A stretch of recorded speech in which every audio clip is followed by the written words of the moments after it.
Hey, and welcome to my journey. Today's video is part 2 of my road to bariatric surgery. This one is about my initial nutritionist visit. I was not sure what to expect. I didn't know what we were going to talk about, what we were going to do, and I didn't realize that you had to get cleared from her also. So it's not just the doctor, it's not just the psychologist. It's not just what you show in your upper GI. The nutritionist also has to clear you. So it was more of a asking me questions visit than information. I did get a few little things, but I'll tell you where the information will come in later. But like the first thing she asked me was, what are you doing now to have a healthy lifestyle or to get ready for this surgery? And I told her, I said, well, I'm not there, but I've been trying the chewing. I've been trying the 30-30-30 rule, which is no drinking 30 minutes before you eat, 30 minutes while you eat, and 30 minutes after you eat. I've been trying it. I've got my Alexa set to remind me when to stop drinking because I have set meal times. She reminds me stop drinking on my phone, so I know. I've been trying to chew 20-30 times. Sometimes it's hard. You just want to gobble it up because that's what you're used to doing.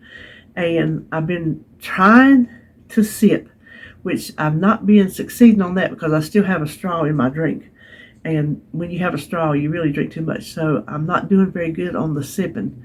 And we were talking about that. She said a clear medicine cup is really the best way to go because you can see when you sip, you can see how much you're have left, and you can see how much you're actually sipping. Because if you can't see it going down, you may be taking bigger sips than you should, and it could hurt you in your stomach. So to get more information, now we did talk about eating now and afterward. Protein first. She said always protein first. So like right now, if I eat, she said get your protein first.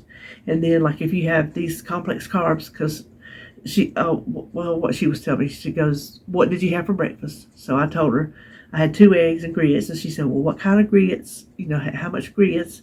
I said, well, I had 2 packs of grits and 2 eggs because I was hungry. She said, if you're hungry, I would rather you just have 1 pack of grits and add an extra egg because it's protein. Then she says, okay, what do you have for lunch? Didn't have lunch that day because it was grocery day. I had one of those Fit Crunch bars. Was kind of like a snack, tied me over to lunch. Lunch just kind of didn't happen.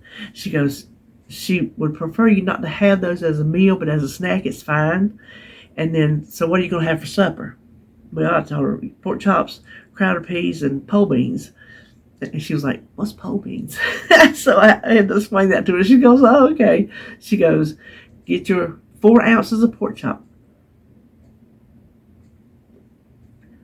She said, always 4 ounces of protein. She goes, and then the peas, and we both said it at the same time, a half a cup. And she's like, yes, that's right. I'm like, I know. My peas and my brown rice. I said, I know a serve of that is half a cup. She goes, if you have like your beans and your rice at the same meal, do a 1/4 cup of each to just have a half a cup all together. So that's what we talked about, the carbs and the protein. So it is basically a low carb. They want you to be on low carb even now up until we get to the 2-week pre-op. And also, I asked her, was my low fat half and half okay? She said she was fine with it as long as when we get to the pre-op that I counted in my calories. So I told her, I said, if it's not, I'm just not going to have coffee for 2 weeks. I said, I'll just not drink it because I've tried skim milk, almond milk, all that. I can't do it. I said, I'd rather just not have it than drink it like that. But she said she was fine with it, so that's cool. I could have like 1 cup. I don't have to drink it all day long. I have my first cup in the morning, maybe another in the afternoon, depending on my calories. So I was excited to hear that. I'll take a sip on it. And any fluid you drink counts towards your fluid for the day, 64 to 68 ounces. Every fluid counts. So this cup of coffee counts as fluid in that 64 ounces. So while I'm drinking 64 ounces of water, I'm also drinking coffee and almond milk on the side, so I'm really getting more. But if you want to count that, you can. She also said, like these protein drinks, I told her, I said, well, I bought the Premier Protein, the peanut butter chocolate. I said, I just do not like it at all. She goes, what don't you like about it? I'm like, the aftertaste is just really bad. And she goes, well, you can mix it with coffee. She said, I don't care if you mix it with 32 ounces of coffee. You'll still get the same amount of protein from the drink if you drink it all. She said, it does not matter to me. She said, if you want to make it taste better, then that's what you can do. But also, not to stock up on a lot of protein stuff now, because she said, chances are your tastes are going to change after the surgery. And I've been reading that on the Facebook group. People's tastes change. They've like bought up stuff that they like now, and then after the surgery they can't stand the taste of it. So I'm holding on to the Premier Protein and the Fairlife, which I thought the Fairlife tasted better the first time I bought it. This time I don't like it. No, but I'll drink it. I'm holding on to them, hoping that maybe my taste buds change to like those. So I know I do have to get some before surgery, whether I like them or not, because there's 2 weeks of just liquids, and part of that is the protein drinks.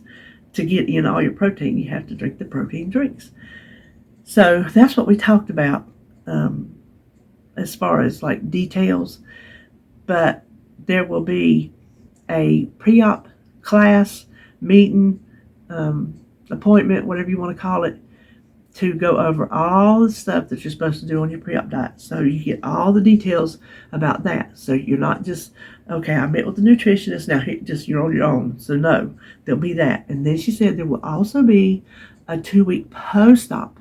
So when you're, after you have your liquid phase, 2 weeks starts like the soft and pureed foods. And then when you can tolerate that, then you go to the foods, just, like quarter cup at a time, that's it. And you have a 2-week post-op that tells you all about that, so they don't leave you hanging. And then you have visits. She told me how often they were. It seemed like they were every 2 months. You have to come in and talk to the nutritionist and tell her how you're doing, and she can check in on you, give you more information, tell you what you're doing right, what you're doing wrong. So they do not leave you hanging. That's what I appreciate about this office. So that is what today's visit was. Now the next thing is a chart review, and then it goes over to insurance. Chart review, I messaged my navigator just to see what that was, because I really wasn't sure. I mean, I know by the name, but she said they just check it, make sure everything has been checked off. You've done everything you need to do. There's not anything left to do. And then once that has cleared, then she will submit it to insurance. And then when it is submitted to insurance, when you get approved, fingers crossed, no snafus, then someone will call you and schedule your surgery. So that could be still a month out before any of that happens. 2 to 4 weeks for each of the chart review and the insurance. So no surgery no time soon, but I'm hopefully going to have it before the end of the year. So that is all for the initial nutritionist visit, but I wanted to let you in on it because I'm taking you along on my journey of what I'm going through, the steps I take.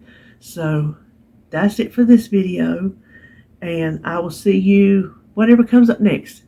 I will bring it to you and see you then. Okay, bye.